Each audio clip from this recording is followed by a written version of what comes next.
Day in my life as a twin mom with 3 school-age child. This is Hamero and Oaklarth mini vlog.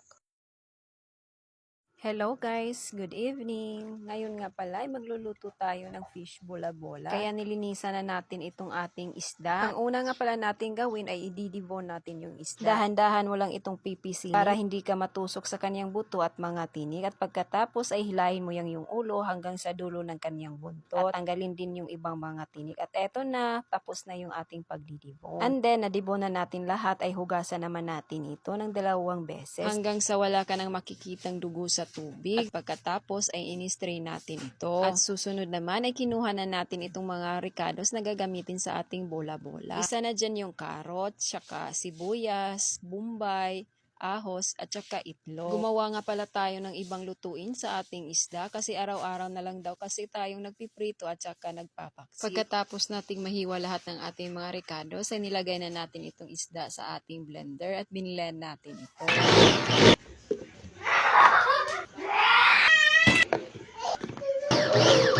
Pagkatapos nga pala nating i-blend yung isda, inilagay na natin ito sa ating mixing bowl at sinunod na natin itong ating carrots. Pagkatapos nating ma-blend yung carrots, ilagay na natin din dito yung ating sibuyas, ahos at saka bombay. And then ilagay na din natin itong ating mixture sa ating isda. Ilagyan na din natin ito ng itlog, paminta, asin at saka sesame. Pagkatapos panghuli ay yung ating all-purpose flour. Pagkatapos nating i-mix lahat, ay nagpainit na tayo ng ating mantika. And then gumamit tayo ng kutsara para panggawa natin ng bola-bola yung mixture. And then niluto na natin ito.